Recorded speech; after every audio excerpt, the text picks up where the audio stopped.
Try different wines. What's your favorite wine? Red or white? Hold on, first. Red. Okay, all right. I'm sophisticated. A part of me was just like, y'all, we've been great. You're just now figuring it out, but we've been great. That's who we are. It's in our DNA. So like, you might watch the Deadpool, like impersonation, 1 or 2 moments, right? It's. And I'm sitting there in my head going, I wonder if I can somehow sniff the traffic going from the armband. It's got to be talking to an API or something. To the next cocktail, to the next conversation.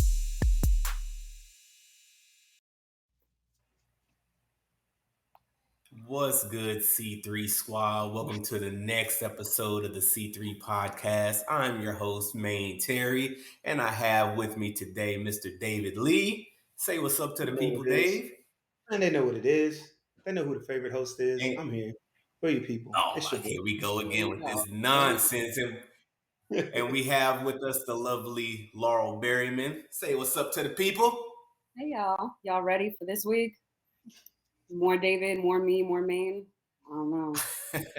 Last week was a lot. I don't know if I'm ready for this week. Never mind asking the viewers if they're ready. Lord have mercy. Yeah, last week was a lot. Last week was hot though, man. I love it. I love that you can find us on the Ebony Ascent platform at ebonyascent.com. You can track us on all the socials. We are on Instagram at Ebony Ascent. We are on Twitter at Ascent Ebony, which David, bro, we gotta unleash the goons, man, and get that. We gotta get the title right.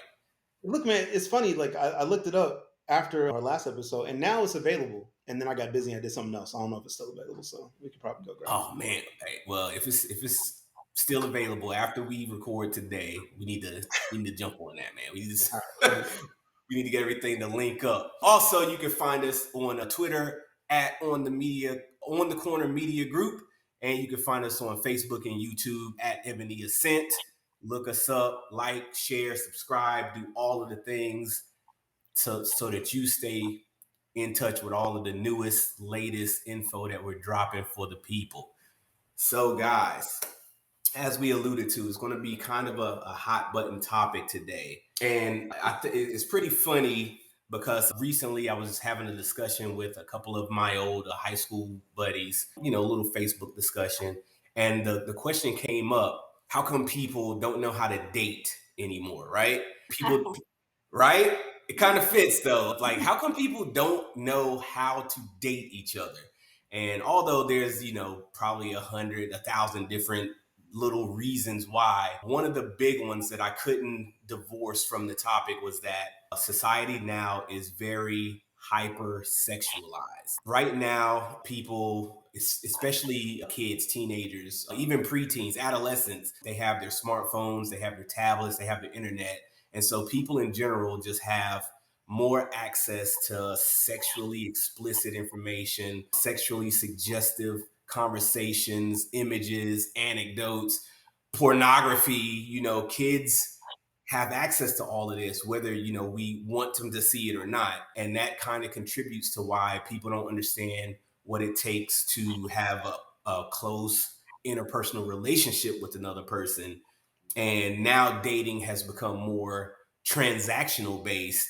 And people are just trying to see, what can I get, money wise out of you, status wise out of you, or sexual wise out of you. And that's kind of why people don't know how to date anymore. And so the topic that I wanted to bring to the discussion today is just that whole sexualization in pop culture and sexualization, how it affects our youth, how it affects Black youth today. And in that topic, there's really two major terms that I kind of wanted to break down and kind of digest a little bit. And the first term is what actually even is sexualization, because I don't know if a lot of people even have their minds wrapped around what that even means. And so I wanted to kind of turn it over to you guys, starting with you, David. What does that even mean, the term sexualization to you? Man, it's just a Sunday too, bro. So much. Okay, so when I hear that term, what comes to mind to me is like the image or concept of a person's body being a sexual object, right? To where you are you're showing off like easiest way I can think of it, explain with example, like think of a perfume commercial, right? And most of the perfume commercials, you're going to see some, tall blonde woman with, barely any clothes on or something like that or whatever. And she's Dior or some shit like that or whatever. And like It's everything always the work. about her is like just hyper sexualized. She barely has any clothes on. She's making very lusty looks. And then on the other side, there's a man who looks like, freaking Thor, right? Shirt off, like, muscles everywhere. He's got oil glistening over it. And it's like, you're just going through all this stuff or whatever. It's a bunch of images. And you're like, what the hell is this? And at the end, it just Dior. And it's like, what the fuck was that? Like, I didn't see anything. You didn't see anything about a perfume. You didn't see anything about it. It's just all these images, right?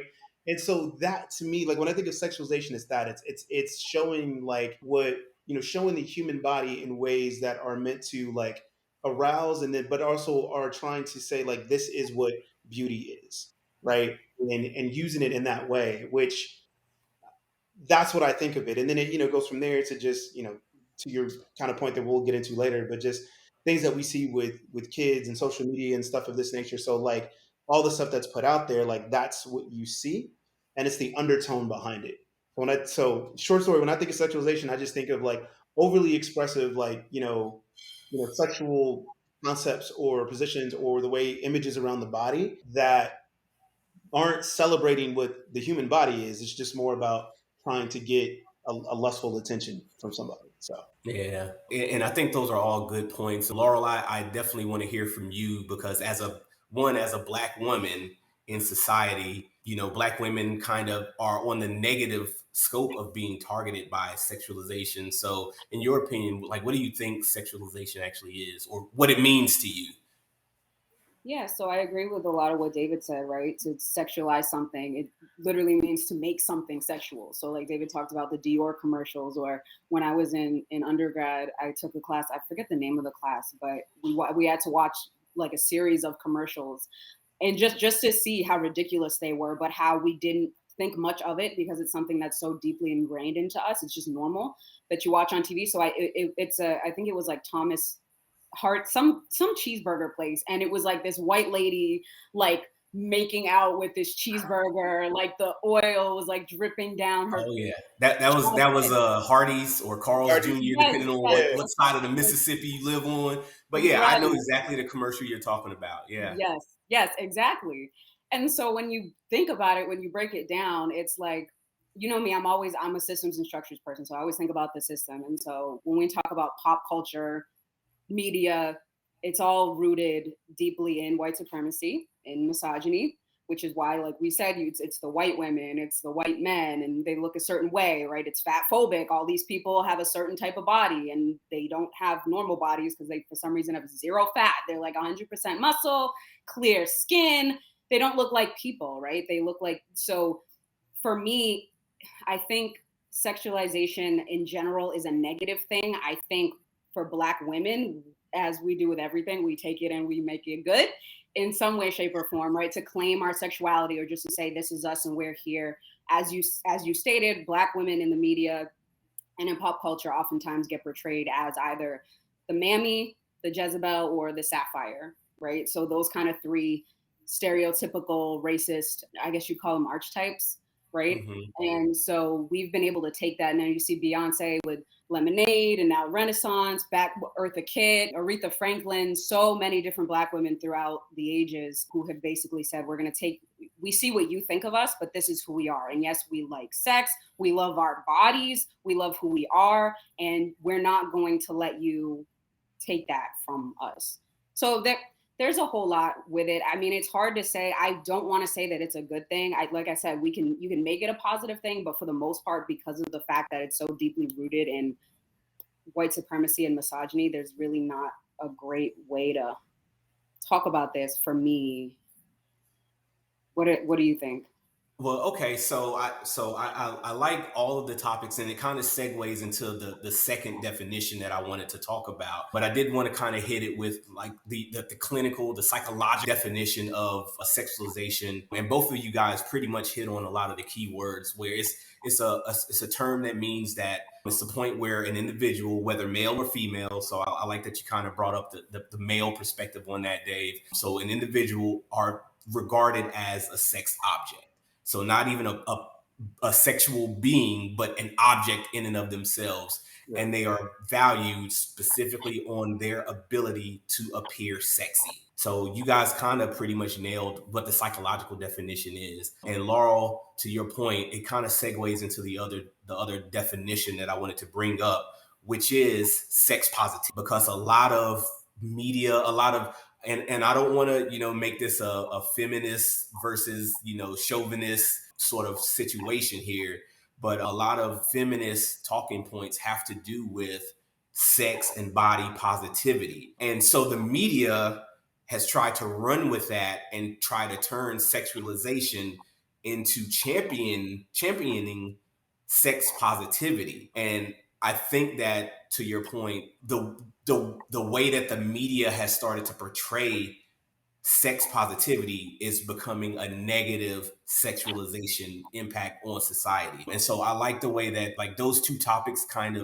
or those two definitions kind of intermingle, and how consumerism and misogyny and to a lesser extent, but white supremacy has tried to co-opt body positivity, and they've turned it into sexualization. And I think that when you're looking at sex positivity and body positivity, it's kind of an attitude to where, sex is supposed to be normal, right? Sexual feelings, hormonal and physiological development, all of that stuff is normal, and it can be healthy and it can be pleasurable as long as you are educated on it. And it looks at the idea of, all partners being involved, being consensual, right? Everyone having a trust and an understanding and knowing boundaries and limitations, and actually caring and respecting each other. And sex and body positivity actually encourages gender expression. It encourages everyone to be comfortable with their sexual orientation, and it champions reproductive rights. And all of that stuff is kind of separate from sexualization.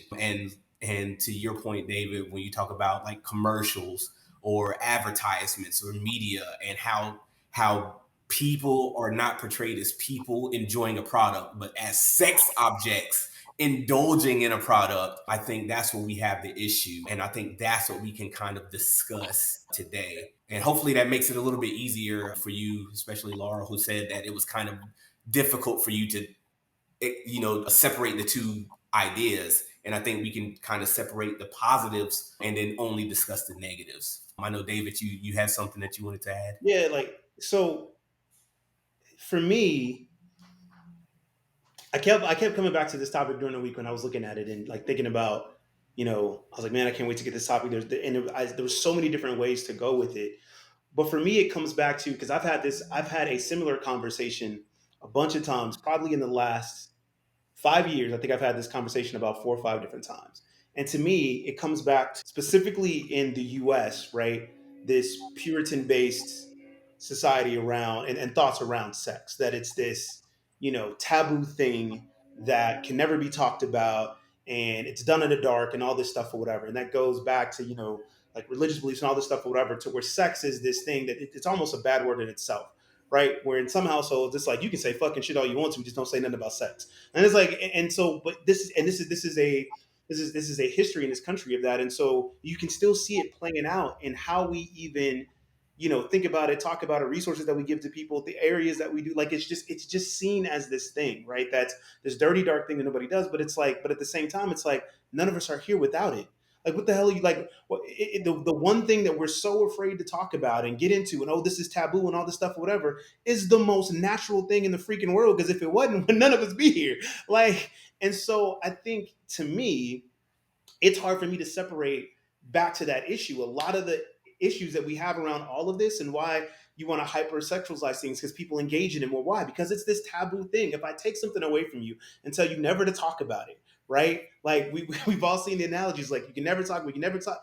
Then you want that thing even more, right? And so then it just becomes this thing. And then like the three of us, we all have this secret. Like, oh man, like we did this. Can you believe? Like, and so it becomes this thing that you want to do all these things. And so it's like, okay, you tie into that. I think that what we're seeing and what we have seen, even going back to like the 60s and 70s, like we've seen this like with the models and unfortunately it seems to affect women more so than men. There is insecurity in men as well a bit, but it was such a thing with men and women and swimsuit issues and model magazines and stuff like this, where these girls felt like this is what I gotta look like, right? At one point, like,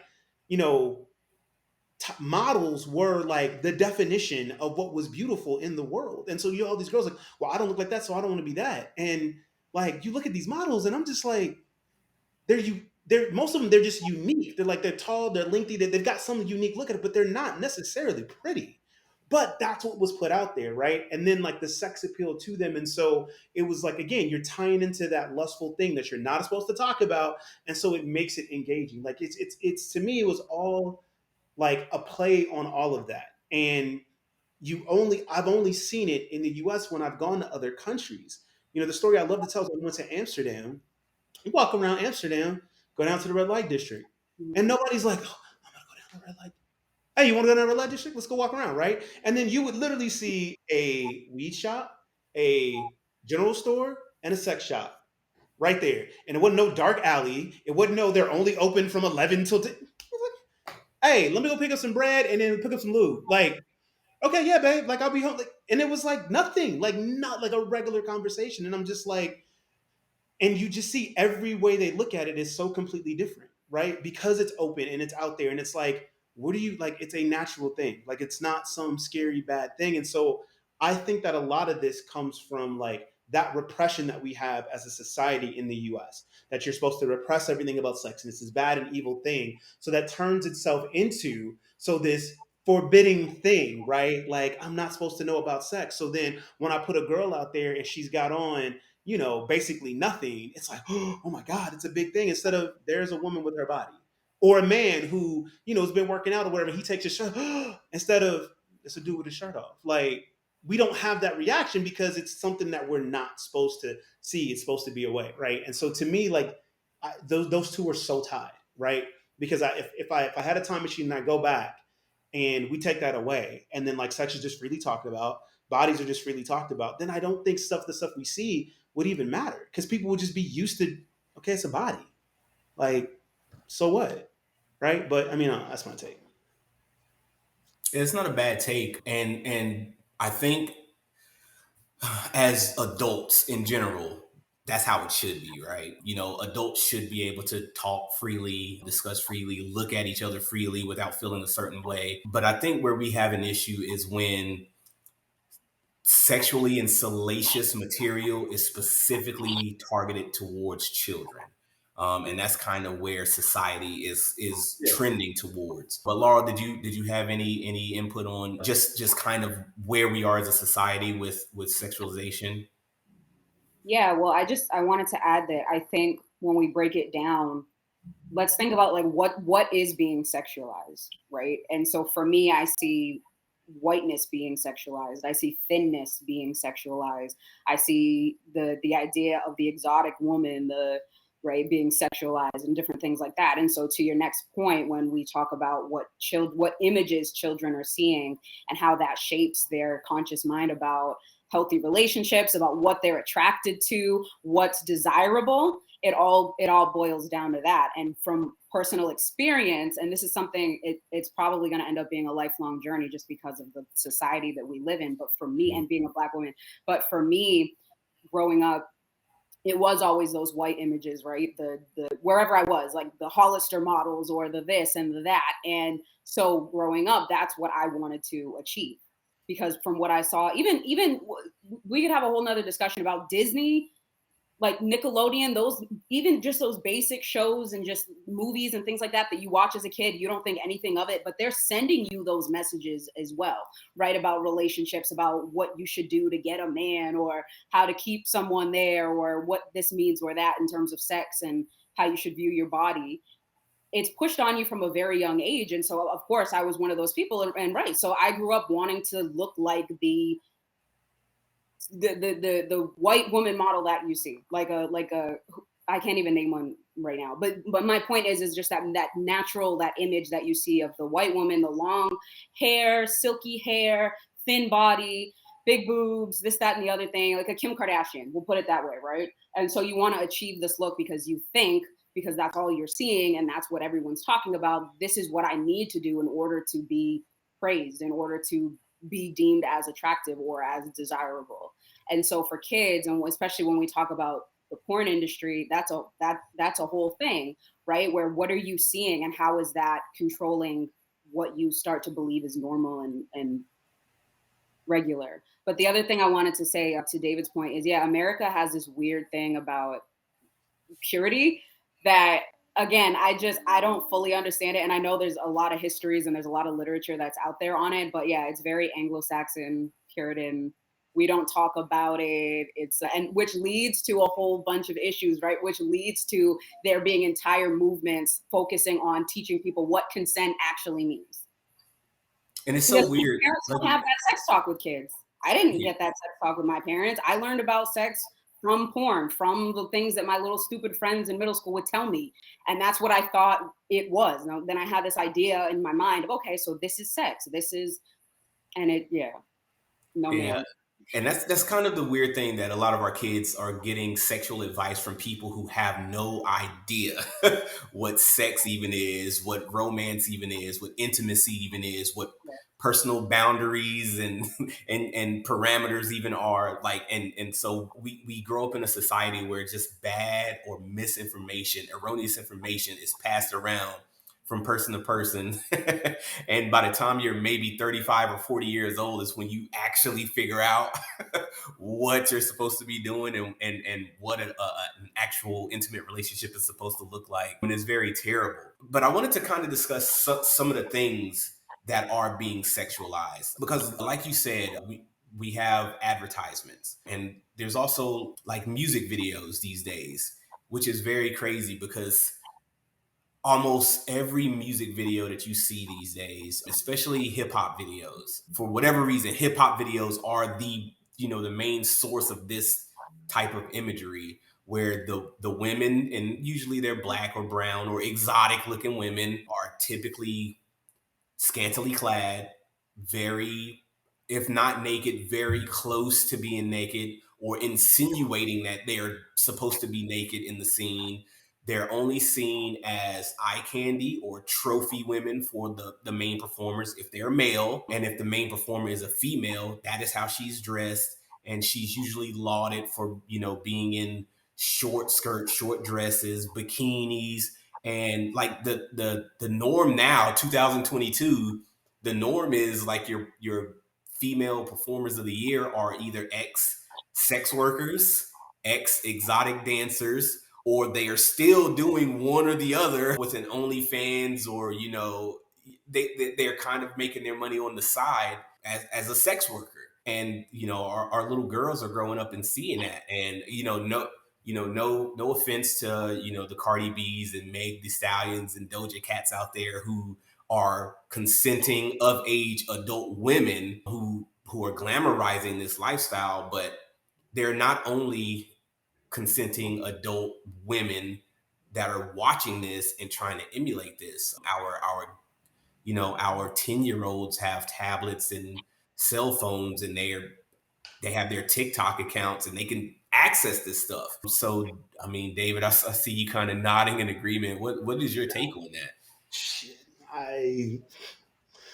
look, man, I don't. Right? I told you, man, this was going to hit people in the feels. I've seen it both ways. Like, number one, when Cardi B came out, I couldn't stand it. I was like, this is not the representation that we want, period. Right? And I get it. She made her own choices. She's aware of those choices. And she's come out and said that. She goes, it's not her responsibility to watch somebody else's kids. You watch your kids. If your kids watching me, why are they watching me? Why are they watching me? Blah, blah, whatever. And I get it. Cool. Like I understand from her aspect. Like she can't control that. She can't, right? So she decides to make a music video and they pay her for the music video and you letting your 10-year-old watch it. She can't, there's nothing she can do about that. Totally get it. However, there is a responsibility as soon as you get that limelight, right? That like it or not, whether or not it's right or not, like it doesn't, I'm so much about, I give a shit about what's right, wrong, or indifferent. It's what's going on right now, right? So I don't care if I like it and I don't think it's right. It's what's happening. So Cardi, as soon as you made it, right, and as soon as Bodak Yellow hit the fucking airwaves everywhere, and all of a sudden you here, you there, whatever, a responsibility came with you, whether you liked it or not, right? Is it unfair? It absolutely is, right? Because she didn't ask for that. She's just trying to do what she's trying to do, make her money, make her living. Cool, but that responsibility came. There are young women that are looking at you. And as you talk about all the stuff that you've done, and she's been I will give her credit, she's been very open about what she did in her choices she made or whatever. And so, but she's also leaned into it and turned herself into a character, right? And there was one interview she did, she got offended because people thought she wasn't smart. I was like, because you sound stupid all the goddamn time. You're deciding to do that. And then when you actually which I see both sides of it. I get the game that she's playing and it's being successful for her, but I'm like, but this is all people are going to ever see, Cardi. So the one time when they see the real you and you're talking about the business move that she's making and how she's putting stuff down, I was like, they're never going to see that because you are leaning into the character that you wanted them to be. And that it's hard. It's hard to ask an artist not to make your art the way you want to because you got to worry about little kids. But at the same time, it's like, yo, you got to worry about little kids because it affects our culture the most. So there's got to be something there. I don't know what the answer is, and that's one of the things that is a big pet peeve of mine. I'm not a person that just likes to yell and say this is whatever. I like to have solutions. This one's hard. I don't really know what the solution is, right? But I know that at least a part of it is these artists, these people that get their platforms, you have to bear some of that responsibility, right? And Cardi has said it before. She was like, when WAP came out and everybody was getting on her and Meg Thee Stallion about WAP, and Cardi was like, but there's all these other rappers that don't talk about their body parts, and y'all don't ever give them no love. Y'all don't make them number one. Mm-hmm. So I'm gonna rap about what sells. When I rap about this, y'all love it, y'all take it, y'all sell it. This is her business. And so again, from a business side of it, I'm like, Cardi, do you go get your bread, girl? I'm not gonna hate on that. But on the other side, I'm like, but you're not making it any better, right? You're complaining about the one thing, but then you are feeding into it. So how does it ever get better? Go ahead, Laurel. Right, and I agree with everything that you said, but that's the game, right? Is that, and to my point about what is sexy, right? Cardi B being a businesswoman and making moves and doing all that, nobody wants to hear that. Meg Thee Stallion graduating, doing all that, that was cute, but nobody cares about that. But when she's twerking, but when she's doing all of that, that sells. The sex sells, and they know this. These black, especially black female artists, they know this. And again, because we're entering into this, I guess you might as well call it a system, right? Pop culture itself, the music industry, what have you. We understand that the only way for us, for the most part, because of how we're sexualized as Black women and viewed by society, the only way for us to be successful and survive in those spaces is to sexualize ourselves, is to show ourselves in that way. And I think, again, going back to an earlier point that I made with Cardi B, and we don't know Cardi B, so just to put that out there, but as another woman, I can guarantee you, and I know she was a stripper and did things like that, but again, when you see those images of women and this is what they have to do to get to the top your whole life, or you're watching these music videos and that's how the women who look like you are portrayed, this is what they're doing to get that guy that makes 6 figures, this is what they're doing to have the house and the kids and the whatever white picket fence dream that they have, it starts to affect your mind, and then you grow to, this is who I have to be and even if it's out of character, but this is what I have to do to get the bag. And on top of that, that's why it's hard for the system to change, because that's just the game, and to play the game, and some people say change. What's the quote? Play the game to change the game. Mm-hmm.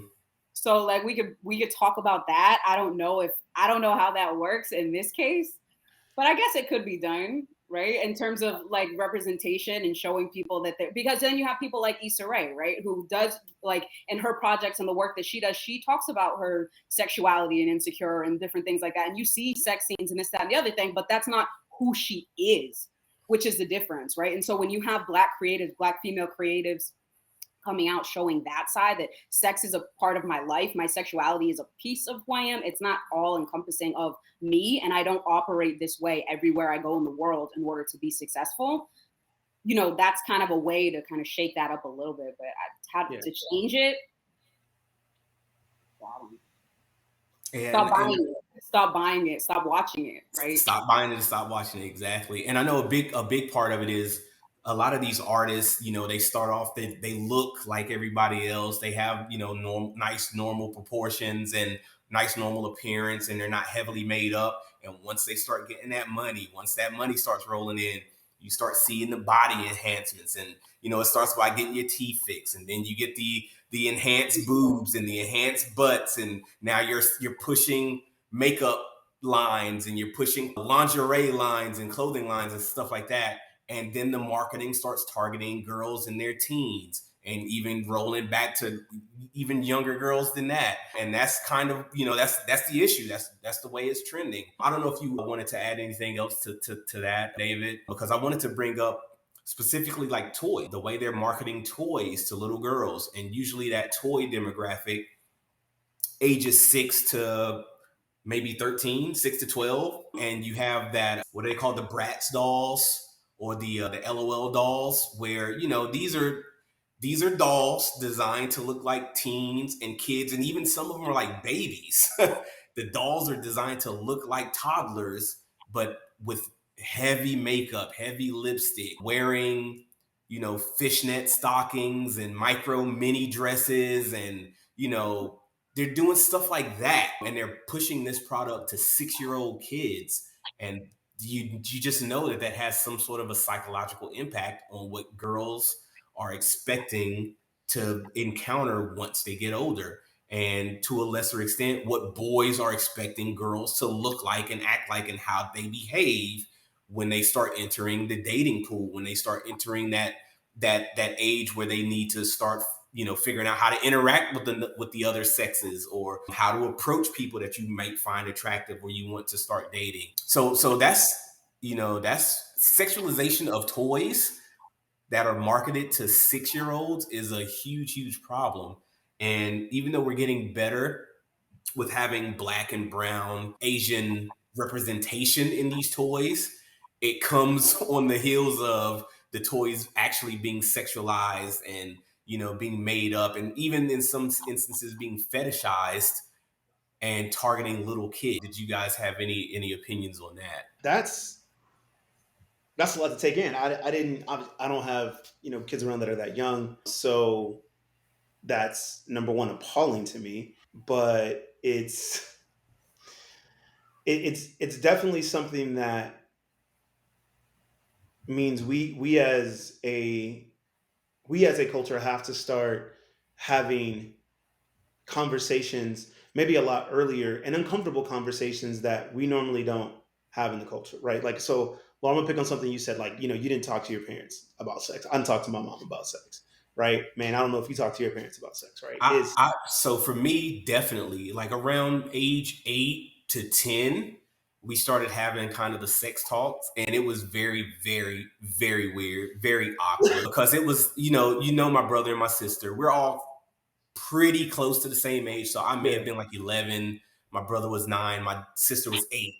And she would sit us down, and we would have like this discussion. And it was, hey, this is what sex is. This is where babies come from. This is a condom. This is how you put it on. This is what it prevents. This is how you protect yourself. And, you know, 11-year-old and, you know, 9-year-old and 8-year-old me, Ron, and Taya, and we're like, ew. But I do feel like it prepared me for being a lot more selective in, you know, my partners, and a lot more respectful with how I interacted with people. So I think that it helps, and it's necessary to have that conversation. But how do you gauge when is the right time, and how the kid is ready? I mean, you know what? I think at this point, right? Unfortunately, it's gonna be dictated for you, right?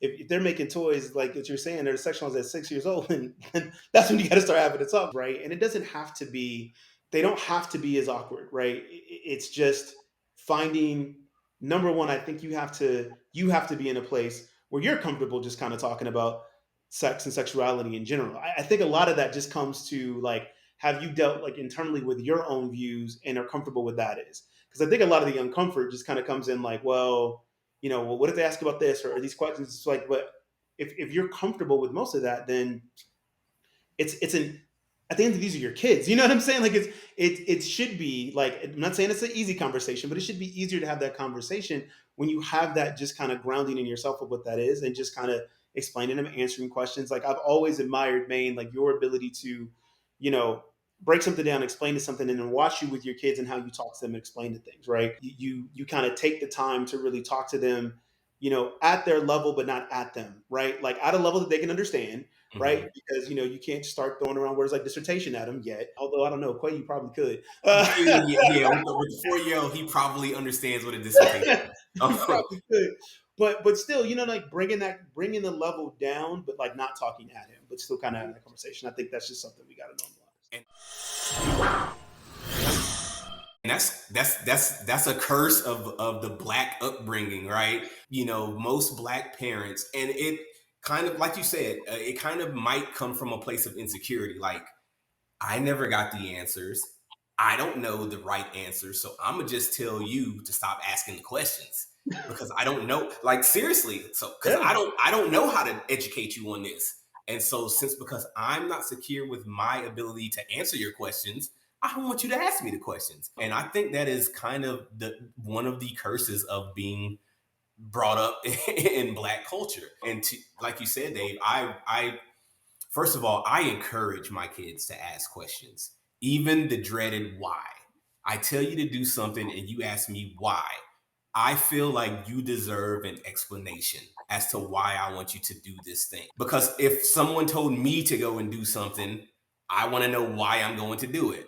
And I think that even children, even the 4-year-old, deserves at least that much respect and an explanation as to why I want you to do it, why I want you to do it the way I told you, and how the process of you doing this is going to make things a lot easier in the future. And, being in the military, I'm a certified Army instructor, and they kind of teach you how to instruct adults, right? Because everyone in the military is presumed to be an adult.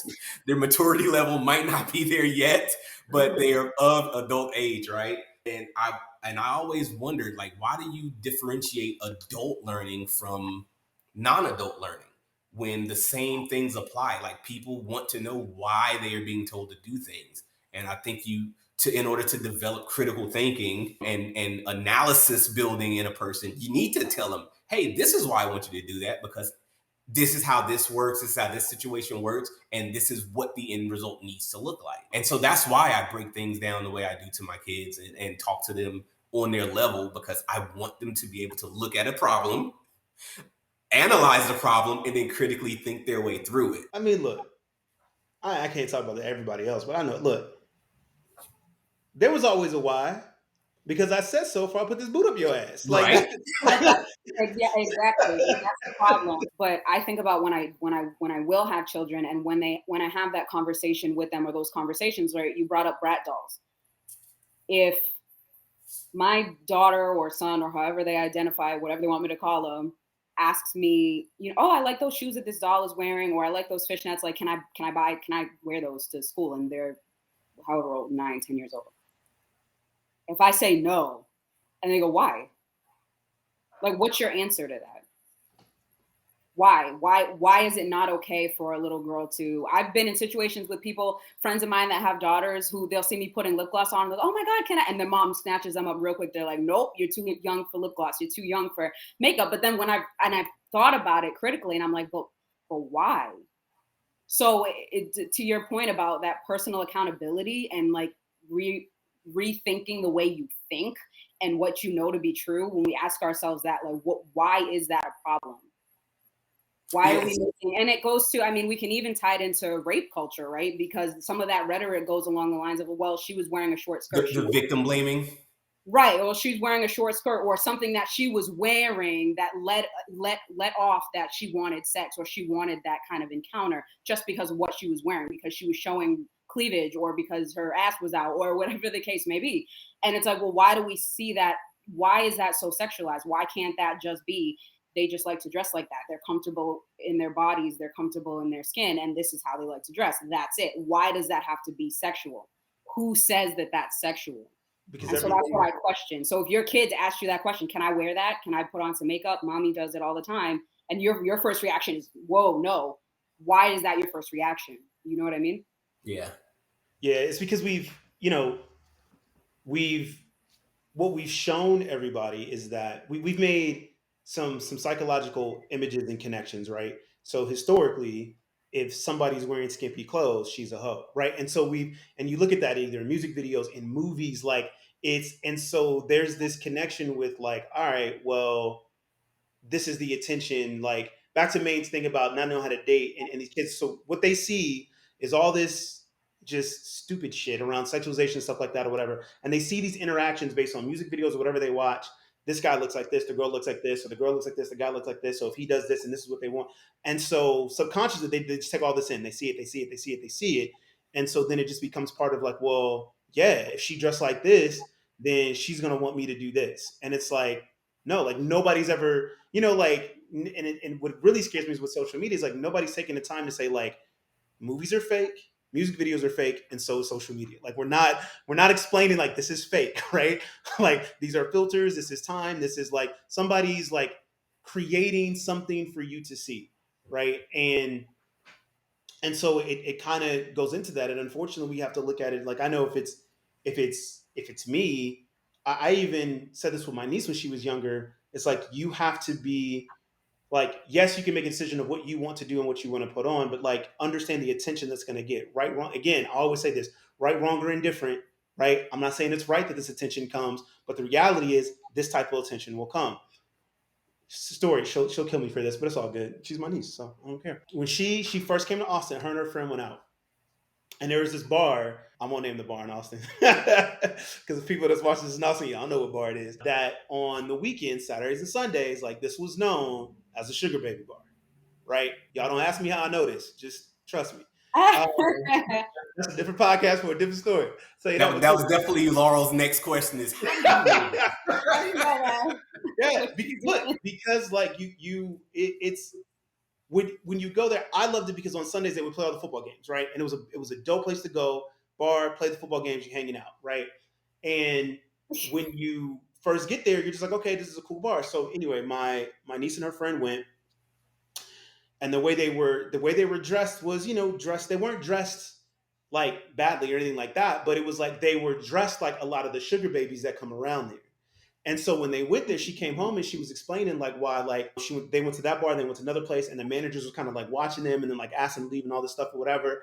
And I was like, "Where were you?" And she told me where she was, and I was like, "I'm gonna tell you why they treat you that way." She was like, "Why?" I was like, "Because the way y'all was dressed." She's like, well, "What does that mean? Why can't I?" I was like, "Stop! I'm not knocking you for the way you dress." I was like, "What you're not aware of, let me tell you what goes on at this bar. And like, if I'm looking at you right now and I'm not your uncle, when I'm looking at you, knowing what I've seen, I'm going to think you're one of them, right? Because a lot of the sugar babies around there are dressing like you dress. And all of a sudden you see a lot of these young girls, a lot of these older men kind of hanging around. And so a lot of the other places around this bar were like, we don't want that here, right? So y'all left the main bar and then went somewhere else. And that manager's like, yo, look, like, I'm going to need y'all to, like, I kind of don't want that around my bar. And I was like, so I get it. It's not, it wasn't fair. And I was like, but it's also, she didn't know.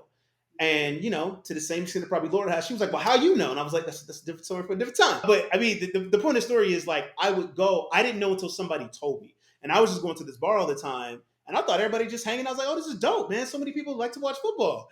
And one of my boys was like, you go where? He was like, have you ever really noticed? Because sometimes I can really just be, if I'm going to go watch a game, I'm going to go watch a game. If I'm going to go do something, I don't really pay attention to anything else that's going around me. And when he told me that is when the next time I went and I looked around, I was like, oh, huh. He's 50. She look like she's 23. Like, what the? I'm like, there's a lot of young women that like football around here, right? My dumb ass. I'm just like, That's awesome. Nah, they don't like football. They don't like football at all. But they just know this is the bar to come and get their sugar daddies. So it's my point being there. It's like you have to. Unfortunately, we live in a society where we have to prepare. Because like, okay, you need to be ready for the attention that you're going to get. Like, and that sucks, right? You want to put on lip gloss, you want to put on makeup because it makes you feel good, and I want you to feel good about yourself. But you got to be worried about the attention that's going to come, unfortunately, right? And that's the part that sucks. I want you to say, but at the same time, I want you to not put me in a situation where I got to go kill a motherfucker. So we're gonna need to work on this. Like we're gonna have to find a compromise or something, because unfortunately, like the rest of the world isn't gonna see it the way you want them to see it. You can't trust the rest of them, right? So now time for a quick break so we can get into our cocktail of the week. The last word. Hi everyone, welcome back. Today's cocktail is called The Last Word. But first we need a chilled glass. We're gonna chill our cocktail glass by adding ice water and letting it sit while we make the drink. This drink only needs 4 ingredients, equal measurements, so we're gonna start with 1 ounce of gin. We're gonna follow the 1 ounce of gin with green chartreuse. Green chartreuse is gonna be an herbal liqueur. Again, we only need 1 ounce. And then the main factor of this drink is going to be our maraschino cherry liqueur. Again, 1 ounce. And lastly, we're going to add 1 whole lime. A whole lime or lemon is going to be equivalent to 1 ounce of lemon or lime juice. So you should be good with just 1. We're going to now add ice to our shaker and get this shaken up. We want to shake for about as long as it takes for the tin part of your shaker to get icy on the outside. Now we're gonna get rid of that ice water and we're gonna go ahead and grab our strainer so we can pour our contents from our shaker into our chilled glass. The green chartreuse and lime juice gives it this neon color, but it also makes this drink a little tart. I hope you like it. Cheers!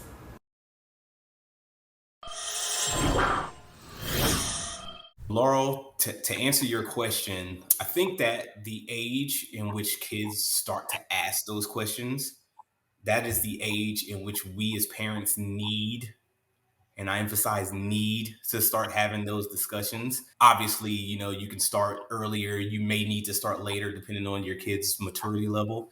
But when they start asking those questions, we need to start having these discussions. And I think that the way that we do that, the way that we answer the question of, how come I can't do this? How come I can't wear that? Is that we have to tell them that we can't divorce their comfort and we can't divorce their confidence from the reality that other people are not raising their children like that. And I honestly believe that as a parent, if you prepare your children to make sound, safe, analogical decisions, then you're doing pretty good. What was that, David? I said, then they'll still make stupid ones because they're kids. That's true. But I think for me, it's like, at what point do we begin to hold the dominant culture accountable, right? So we're teaching our children that you can't wear certain things because you'll be perceived as this. And so just trust me, just don't do it. And I can show you all these different examples of how it'll happen. So just don't do it, okay? No makeup until you're 20 or 30 for dads, right? With their daughters or whatever the case is. So 45.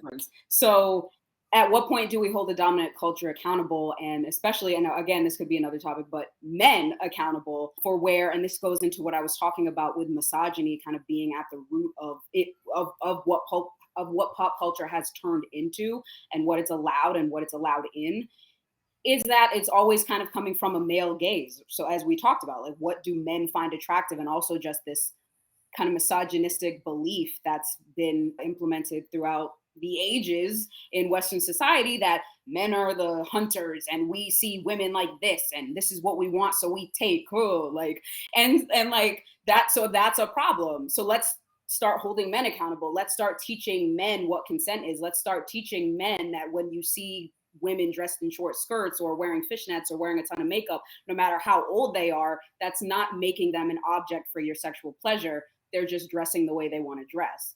So I think that's one of the ways that we could try to combat it. And again, that's not something that would ever happen overnight, but accountability is huge, and just changing the way that we view things. I don't see anything wrong with a little girl wearing lip gloss, because I'm not sexualizing little girls, right? In my mind, I'm not looking at little girls and going, that's sexy because you have, right? So again, if people are doing that, if you're seeing a little girl with makeup and you're going, oh, that's too much. Why do you think that's too much? Like, maybe you have a problem, sir or ma'am. Like, so think about that. Yeah, that also makes me think about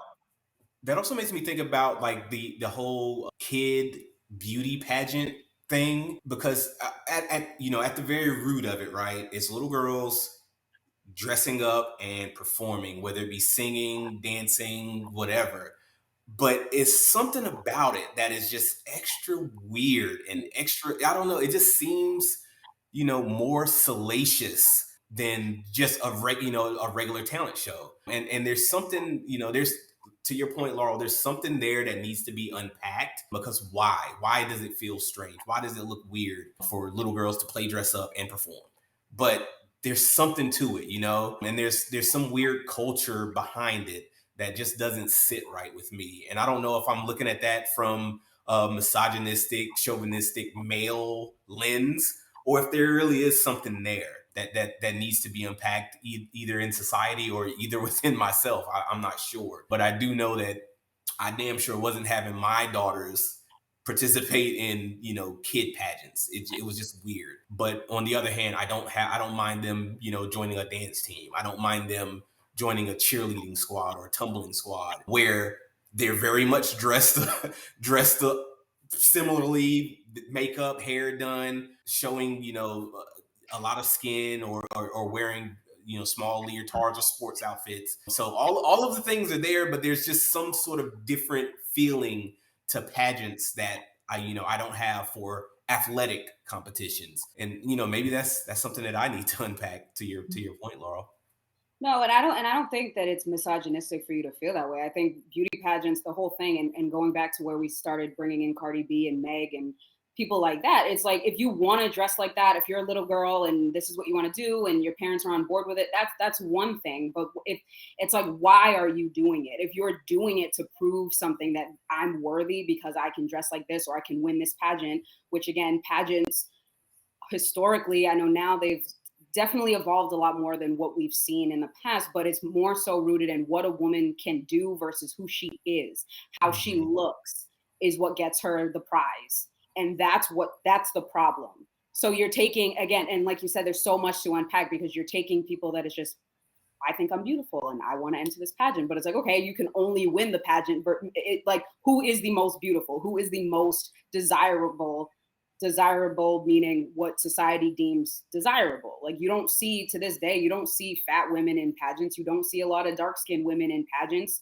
You don't see a lot of women in pageants with natural hair. You don't see a lot of trans folks in pageants, right? It's always that same kind of white cis narrative, that woman in the cheeseburger commercial with the white skin glistening and so this is why I said it's just a hard topic, because it's really a lot to discuss and unpack. I don't know where you really end it.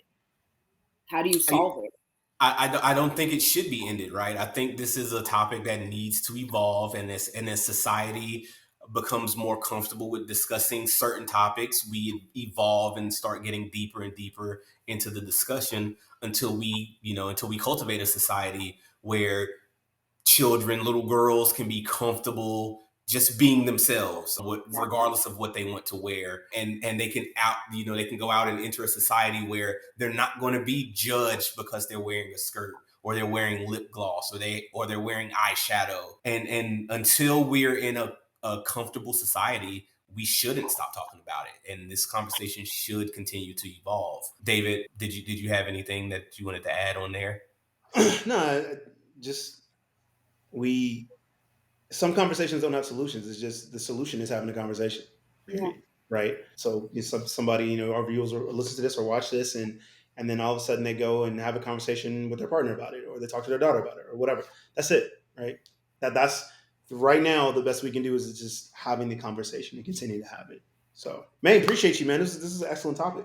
Yeah, it definitely was. I think it's a topic that needs to happen. And seriously, Black people, we need to have these types of discussions, and we can't be afraid of our children being too young to understand and digest these topics. And because they have these questions doesn't mean that they're fast, doesn't mean that they're advanced, it doesn't mean that they're asking for it. It means that they are curious on how they need to be able to maneuver in today's society. And I don't want to sound preachy, but your uncertainty and your discomfort with the topic is not relevant to keep from having these discussions with your kids, because whether you talk to them about it or not, they are going to get on the internet. They are going to get on TV. They're going to go talk to their friends, their middle school, 6th grade, 12 and 11-year-old friends who have their own, preconceived notions about what these topics mean and how they should navigate them. And that's going to be who's educating your kids. The streets and the TV and Cardi B and Meg Thee Stallion, that's who's educating your kids if you're not having these discussions with them. So we as Black parents